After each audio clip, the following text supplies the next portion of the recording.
Assalamualaikum warahmatullahi wabarakatuh, Pak. Waalaikumsalam warahmatullahi Jadi wabarakatuh. biasa dipanggil Ustadz, Gus biasanya. Gus, Gus, karena ya. Ustadz itu sudah jadi guru. Kalau Gus itu anak kiai. Oh, jadi Gus Rofik. Gus. Saat ini kita akan membahas temanya tentang ruqyah dan kesurupan. Karena begini, Gus. Saat ini lagi viral di media sosial ya, tentang ruqyah. Jadi mungkin penonton Kang Ebot ini ingin tahu tentang ruqyah itu apa sih fungsinya dan dari kaidah hukum Islam itu seperti apa. Yang kedua, kesurupan. Kita sering dengar atau melihat di lingkungan kita itu kan orang yang kesurupan berbagai faktor ya, mungkin karena capek, banyak masalah, dan mereka selalu kalau kesurupan itu ngundang ustadz atau apa, didoain dan mereka itu bisa kesurupannya hilang, jadi sembuh gitu loh. Dari kacamata agama itu gimana, Gus? Coba jelaskan. Ini yang mana dulu, Pak Haji? Yang kesurupan atau yang ruqyah? Ruqyah dulu. Yang ruqyah dulu ya. Ada dua tema ya. Ya. Assalamualaikum warahmatullahi wabarakatuh. Saya ucapkan dengan bahasa hamdalah dulu, yaitu sholawat sebagai keberkahannya. Alhamdulillah, wassalatu wassalamu ala rasulillah. Saya bisa bersama-sama lagi di Kang Ebot, bisa bersama-sama untuk mencari pelajaran baru yang mana belum pernah dibahas di pengajian, Pak Haji. Jadi setiap kesini ini saya mempelajari apa yang akan ditemakan, dan temanya itu sangat luar biasa. Ya. Temanya sangat luar biasa yang selalu menjadi tanda tanya besar yang mungkin sedikit terjawabkan, dan semoga ini bisa menjadi jawaban yang tepat yang bisa menjadi tambahan pengalaman. Ruqyah itu, Pak Haji, bahasa ruqyah itu adalah di mana seseorang ditenangkan dengan bacaan Al-Quran kan. Makanya ada ruqyah syar'i, ada ruqyah yang tidak syar'i. Ruqyah yang syar'i ya dengan para ustadz yang membacakan Al-Quran. Dan itu ruqyah syar'i itu harus ada syaratnya juga. Kalau ruqyah yang tidak syar'i ya dengan para dukun yang meskipun mereka seperti ustadz tapi ruqyahnya tidak syar'i gitu. Ya, dijual lah dengan seperti ada berbagai macam cara lah. Mereka menjadikan ayat-ayat Allah itu seakan-akan meruqyah, padahal mereka membodohi. Kalau ruqyah yang benar itu ya seperti sahabat. Seperti Rasulullah membacakan Fatihah, membacakan ayat-ayat Quran yang memang di situ ayat yang diajarkan oleh Allah. Seperti ketika Rasulullah saat itu kena sihir, di situ diturunkannya ayat Al-Falaq dan An-Nas, dibacakan ayat itu, terus ayat kursi. Dan memang di dalam Al-Quran itu dijelaskan, difirmankan oleh Allah. Saya bacakan Qurannya Pak Haji. Bismillahirrahmanirrahim. Wa nunazzilu minal Qur'ani ma huwa shifaa'un linnas wa rahmatul lil mu'minin. Diturunkannya Al-Quran, ma huwa shifaa'un nas. Apa-apa yang ada di Al-Quran itu obat bagi manusia. Obat di situ bukan berarti seperti obat yang kita bayangkan kita minum, tapi obat ketenangan. Maka ruqyah itu sifatnya adalah menenangkan. Menenangkan apapun. Makanya ketika ada orang sakit, itu juga bisa diruqyah dengan cara apa? Dengan dibacakan Quran. Ditenangkan dengan bacaan Quran itu. Orang yang kesurupan bukan berarti orang yang kemasukan jin dalam satu tempat. Karena tidak ada dalam hadis manapun saya temukan, di dalam Al-Quran juga tidak ada satu tempat, apalagi wadah yang disebut jasad ini yang sudah ditaruh ruh oleh Allah, itu ada makhluk lain. Ada jin, nggak ada. Cuman ada yang namanya nafsu syayatin. Setan itu setan itu memanasi nafsu kita. Setan itu kan kerjanya mengganggu, mengarahkan ke hal yang negatif. Mengarahkan hal yang negatif lewat pikiran dan perasaan, tapi tidak masuk kepada jasad gitu. Dirusak pikiran kita oleh setan ketika itu kacau galau, dan masuk kepada perasaan kita pengen marah. Kalau arti kata ruqyah itu apa sih? Arti kata ruqyah itu penenangan. Ditenangkan. Jadi dibacain Quran, ditenangkan. Ya makanya saya sering lihat kalau baca Qurannya bagus, ya dia akan tenang.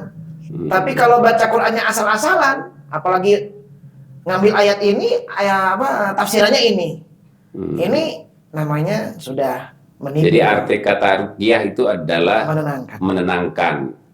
Mungkin kita bisa mengeruqyah diri sendiri. Betul. Dengan baca yang indah itu bisa menenangkan diri sendiri, atau siapapun yang manakala orang tersebut bacaannya bagus, indah, orang jadi tenang, itu mungkin ruqyah gitu kan. Betul. Tapi saat ini yang kalau kita lihat adalah sering ya orang-orang itu kalau ruqyah dia ada di depannya terus dibacain ayat Al-Qur'an, kadang-kadang bacanya juga nggak indah-indah amat biasanya. Jadi seperti kita pandangan orang bukan masalah indahnya, karena masyarakat juga belum paham kalau ruqyah itu artinya apa. Ternyata ruqyah itu artinya tenang. Berarti bukan, sebenarnya ada dua kombinasi. Sudah Al-Qur'an itu bisa mengobati ditambah indah. Tapi kalau seandainya walaupun Al-Qur'an itu bisa mengobati, ternyata mungkin bacaannya tidak indah, yang tidak bisa masuk ke kolbu orang tersebut, mungkin orang itu juga nggak bisa tenang gitu. Betul sekali Pak Haji.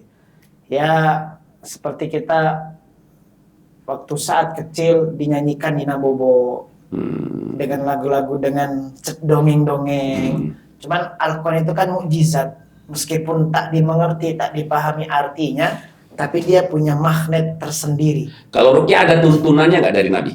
Ada. Jadi ada sejarahnya seperti ini, Pak Haji.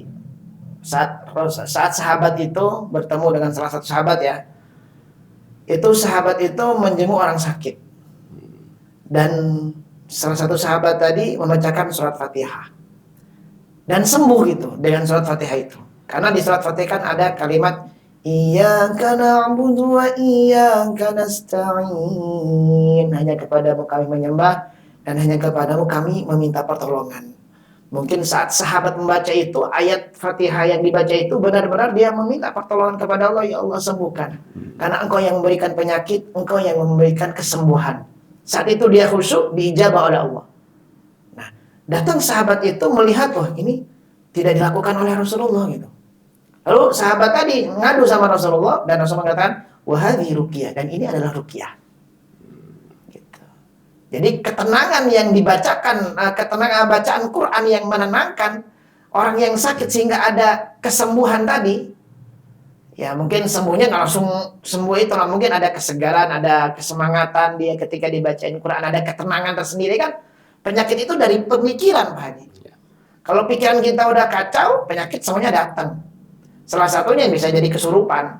Arti kesurupan bukan berarti masuk jin, tapi dia marah yang berlebihan, nafsu syaitan nggak bisa mengendalikan, jadi marah yang berlebihan. Yang anehnya itu ruqyah ini dimainkan oleh mereka yang menjual ayat. Artinya begini, sangat lucu sekali ya. Makanya ketika ada orang kesurupan, saya juga sering kan, Gus, ada jamaah yang sedang kesurupan, saya datang ke situ. Saya udah berpikir, ini kalau orang nggak kesurupan, lalu saya bacain Quran, saya tiba-tiba menjadi orang yang sok sakti, diketawain di dalam perasaannya, bohong Gus ini, bohong Ustadz ini. Makanya saya tahu, ini kesurupan atau tidak. Kalau ini kesurupan, ya dia bakal tenang dengan bacaan Quran saya. Tapi ada kalanya memang Pak Haji, ketika dibacain Quran itu, malah dia ngikutin gitu. Ada cerita seperti itu. Itu faktor apa? Faktor seperti itu, ya pikirannya diganggu oleh setan. Jadi seperti orang gila. Jadi orang gila itu kan kosong pikirannya ya. Jadi yang bicara bukan dia. Gangguan jiwa. Gangguan jiwa, bukan dia. Nah, walhasil gangguan setan yang seperti itu baper dan caper. Kan sifatnya setan itu baper, kebawa perasaan, dan caper, selalu cari perhatian. Seperti di tontonkan kuda lumping atau apa itu kan seperti kerasukan ya. Debus-debus gitu, seperti kerasukan gitu. Semakin banyak yang nonton, semakin jadi orang ini. Yang tadi hanya makan beling, sekarang makan api, makan paku. Karena banyak yang nonton gitu.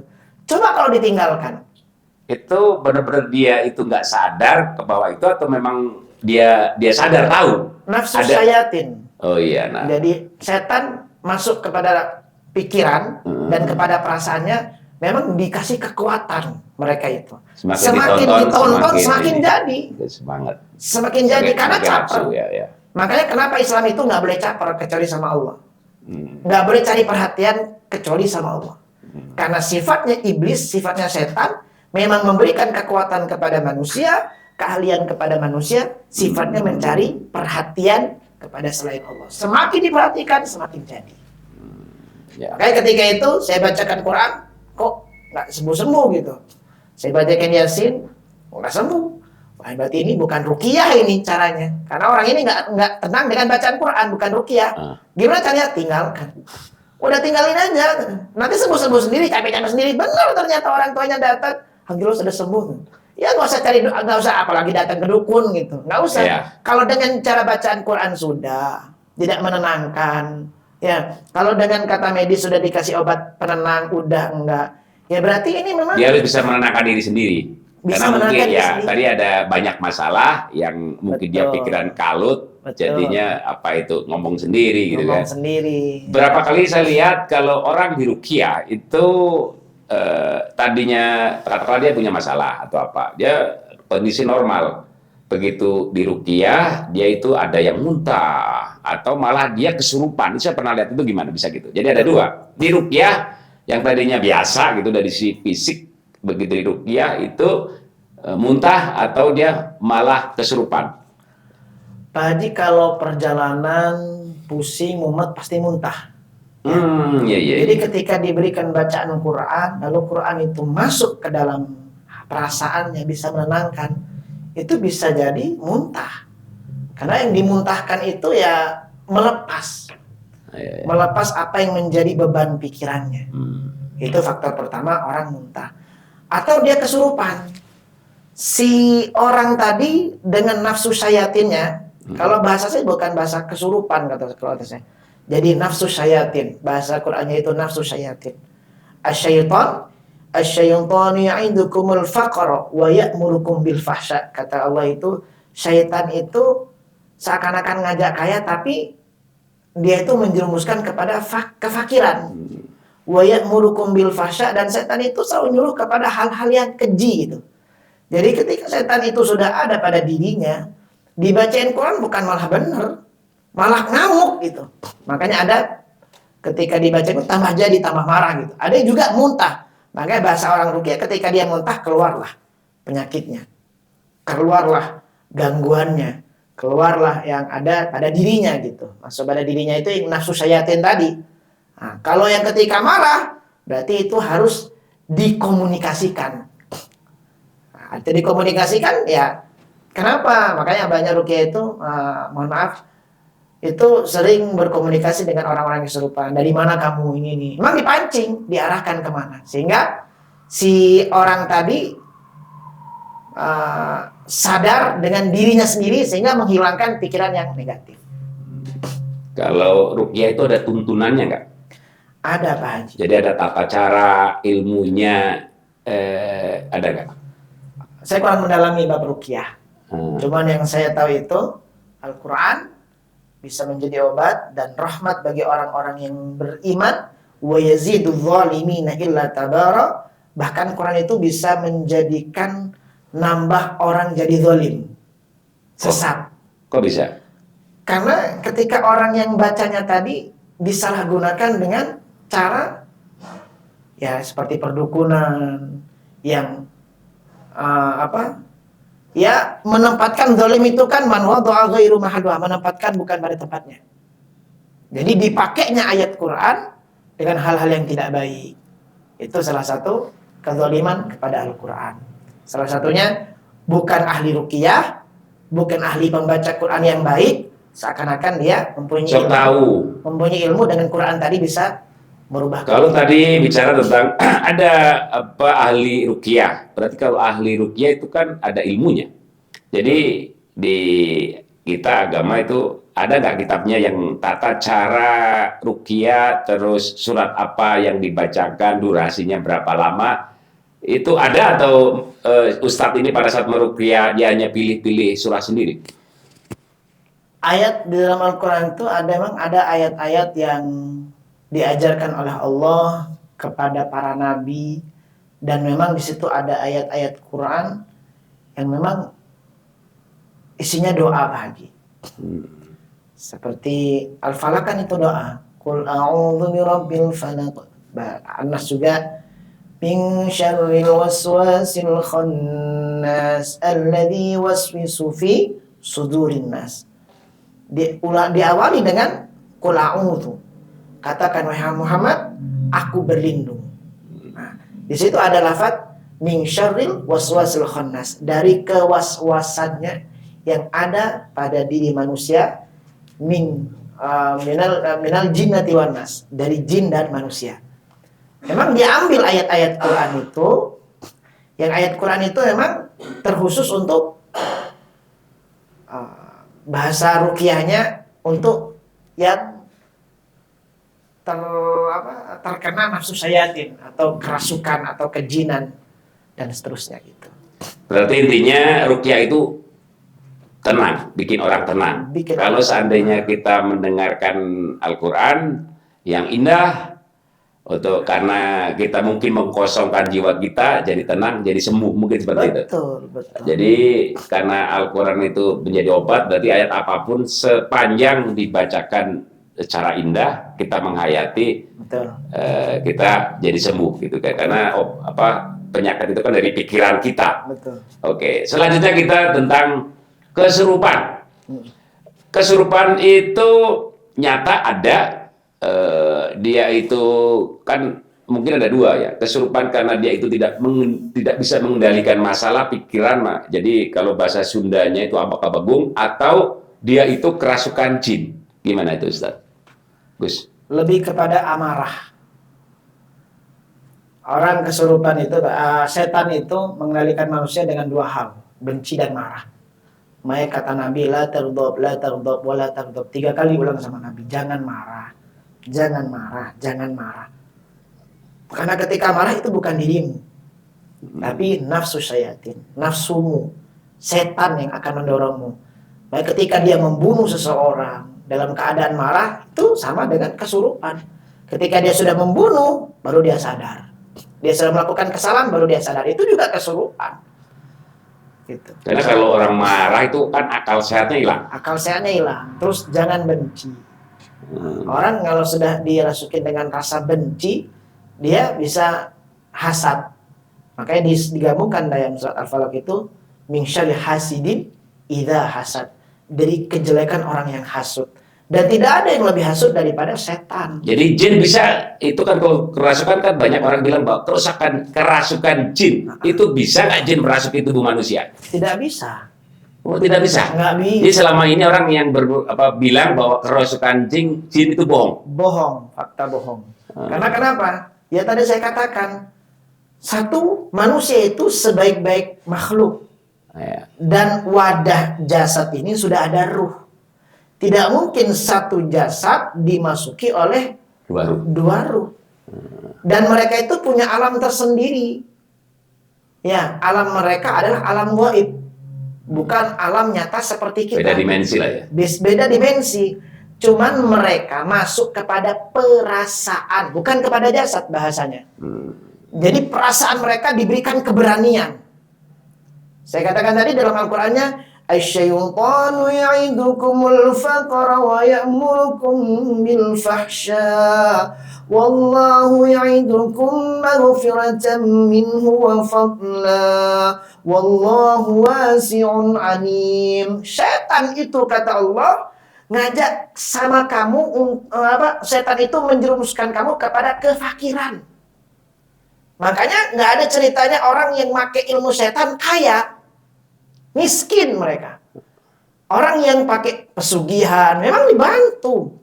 orang yang pakai ilmu kedukunan memang dibantu oleh setan, diberikan kekuatan, tapi ujungnya bukan kaya ya bahasanya kemarin. Mereka jual panglaris, tapi mereka nggak laris gitu. Fakir. Wa ya'murukum bil fahsya, dan setan itu nyuruh kepada kalian al-fahsya, berbuat kekejian gitu.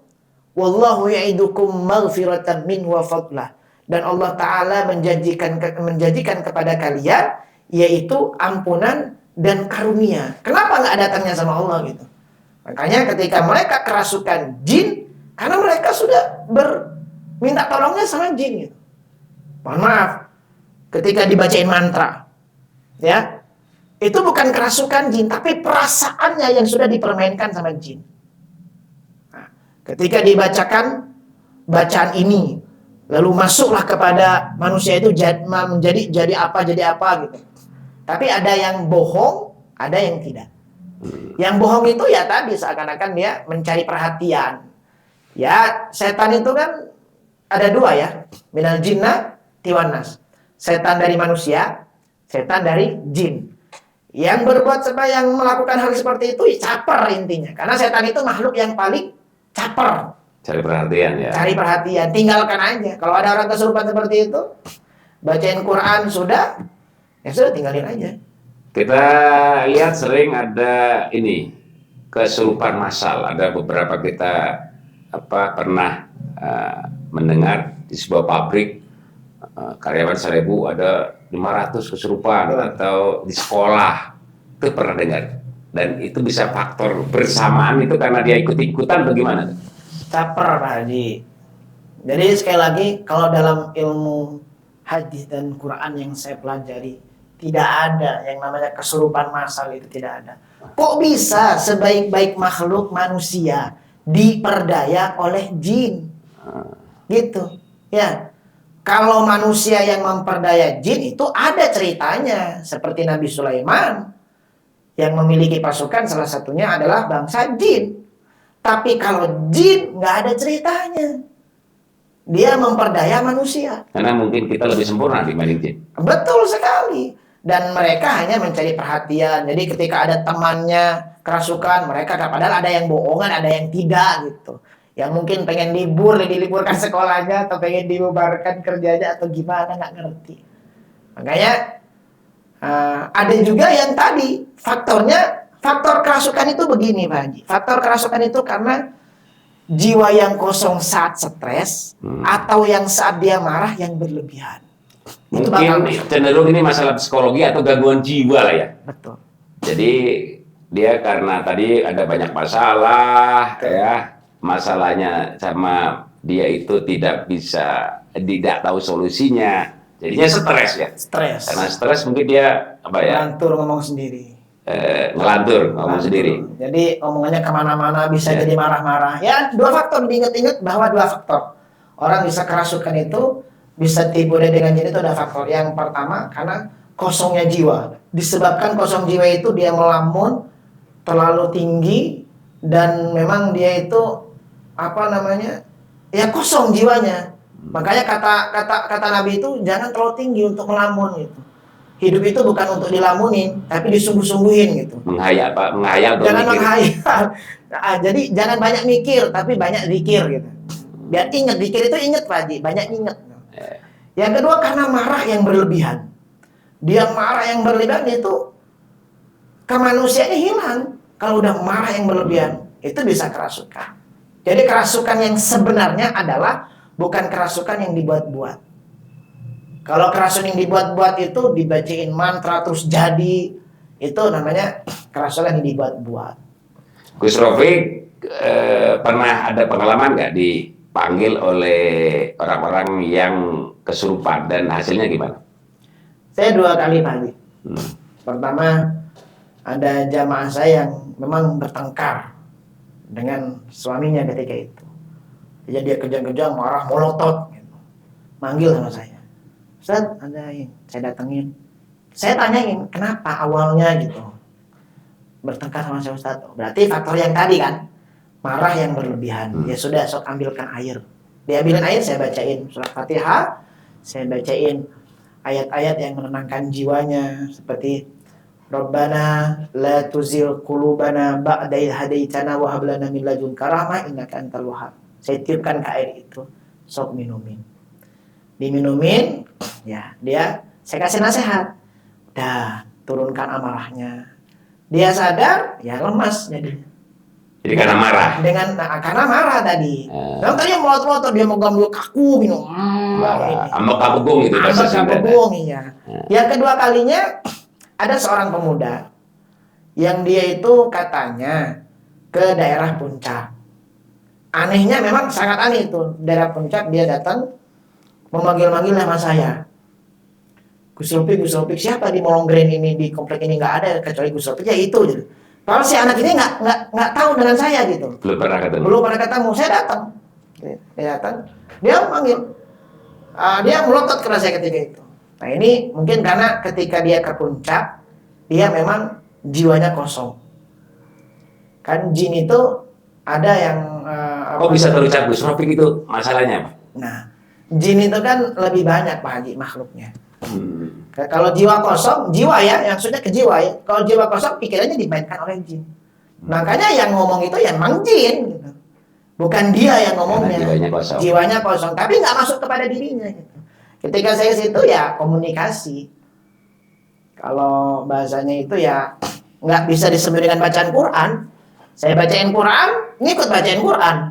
Mungkin karena dia kenal sama saya, dia mungkin ngapain Quran juga. Jadi bahasa Sundana ngaleleweh malah. Ngaleleweh, wah ini bacain Quran, saya bacain surat jin. Karena surat jin itu ketika dibacakan emang membuat jin itu sadar. Nah, itu ada surat di dalam Quran, ada surat jin memang.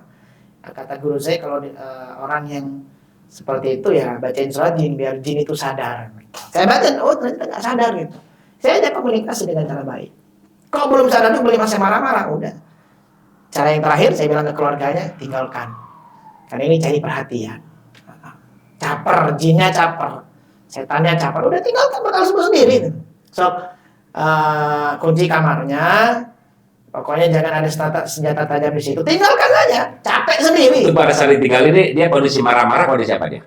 Kondisi melotot-melotot, Pak Haji. Kondisi melotot, kondisi ini, tinggalkan saja. Biasanya langsung alhamdulillah, sekarang sudah sembuh. Ya sudah, itu caranya. Oke, sudah 28 menit. Kita terakhir kesimpulan dari tentang ruqyah dan kesurupan. Silakan. Kesimpulan terakhir, Gus. Ya, jadi manusia itu sebaik-baik makhluk. Dan kita sebaik-baik makhluk itu jangan pernah tertipu daya dengan makhluk yang lain. Bahkan malaikat sekalipun tak bisa menipu daya kita, apalagi yang di bawah malaikat, bangsa jin dan setan. Cuman ingat, manusia itu bisa lebih buruk daripada malaikat, dan manusia itu bisa lebih baik daripada malaikat, dan manusia itu bisa lebih buruk daripada hewan. Nah, sifat yang seperti itu tergantung daripada kita sendiri yang berpositif, yang berpikir positif, tidak pernah negatif, selalu diarahkan kepada hal-hal yang baik. Karena hal yang baik akan menjadikan orang baik. Ya, lakukan perkara-perkara yang baik. Tinggalkan perkara-perkara yang tidak baik. Tidak ada ceritanya orang satu wadah dimasuki oleh dua makhluk. Nggak ada ceritanya. Anda tidak kesurupan, tapi Anda sedang marah dan Anda sedang galau saja. Hilangkan marahnya dan cari solusinya, insya Allah tanpa dukun, tanpa ustadz sekalipun akan sembuh sendiri. Itu namanya ruqyah mandiri. Nah, kalau misal ruqyah mandiri nggak bisa menyembuhkan dia, ya panggillah seorang ustadz. Gunanya ustadz bukan untuk membacakan Quran saja, tapi untuk menasihati. Makanya bahasanya adalah menenangkan. Kalau sudah tenang, yang marah nggak marah. Yang lagi galau, tenang, ya nggak marah. Makanya ya ruqyah adalah penenangan. Ya, Dibuat tenang. Kayak obat dokter selalu ada obat penenang. Oh iya, Betul. ada obat penenang ya, Obat penenang. biar nggak banyak pikiran. Itu jadi... juga ruqyah perobatan. Oh iya benar. Di medis ada obat penenang itu ruqyah ya. Iya. Untuk menenangkan, tenang tidur semudah. Sembuh. Bahkan kata Nabi ada lagi, mohon maaf, ada kata Rasulullah dalam salah satu riwayat hadis, kalau kamu marah maka setidaknya kamu tidak berdiri, kamu duduk. Dan ketika kamu masih marah, kamu ambil wudhu. Karena ketika itu kamu sedang panas gitu, ambil wudhu. Wudhu masih marah, setidaknya kamu tidur. Dan setelah tidur itu kamu akan tenang. Itu kata Nabi. Kalau sedang marah, jangan berdiri kata Nabi, duduk. Kalau marah berdiri, molotov nantinya. Duduk. Kalau duduk masih marah, segera ambil wudhu. Kalau ambil wudhu masih marah, ya kalau mau sholat, sholat. Kalau malah sholat, tidur lah. Makanya istri yang marah sama suami, kesurupan itu. Suami yang marah sama istri, kesurupan itu. Orang tua sama, itulah kesurupan. Jadi kesurupan itu tidak hanya dibahasakan kemasukan jin. Tidak bisa mengendalikan diri mungkin. Tidak bisa mengendalikan, itu kesurupan. Tidak bisa Makanya mengendalikan diri, bilang, itu kesurupan. Saya sering bilang ke jamaah saya, ibu-ibu, kalau misal bapak-bapak atau ibu-ibunya bertengkar sama pasangannya, cukuplah di antara kalian baca A'udzubillahi minasyaitonirrajim. Karena ini aku berlindung kepada ya Allah dari setan yang terkutuk. Ini bukan suamiku, ini setan ini. Makanya kalau Anda sadar itu sedang marah, itu setan. Wujudnya suami, sifatnya setan. Betul, makanya minal jinnat tiwanas gitu. Setan itu kan dari jin dan manusia. Makanya jangan deketin anak. Terima kasih Gus Rafiq. Ya, ternyata ruqyah itu penenangan. Jadi siapa saja bisa menenangkan diri sendiri. Betul. Apalagi lebih bagus kalau menenangkan dengan mendengarkan lantunan ayat suci Al-Quran. Kalau kesurupan itu tidak ada, yang ada hanya mungkin orang itu tidak bisa mengendalikan diri. Betul. Karena amarah berlebihan mungkin. Ya. Atau menghayal berlebihan. Gila jadi. Ya, itu masuk kategori gangguan jiwa. Gangguan. Kalau parah mah bisa gila beneran ya. Oh iya. Oke, terima kasih Gus ya. Sama-sama. Demikian Sobat Kongres, bincang-bincang dengan Gus Rafiq dengan tema ruqyah dan kesurupan. Demikian. Assalamualaikum warahmatullahi wabarakatuh. Waalaikumsalam warahmatullahi wabarakatuh. Sip.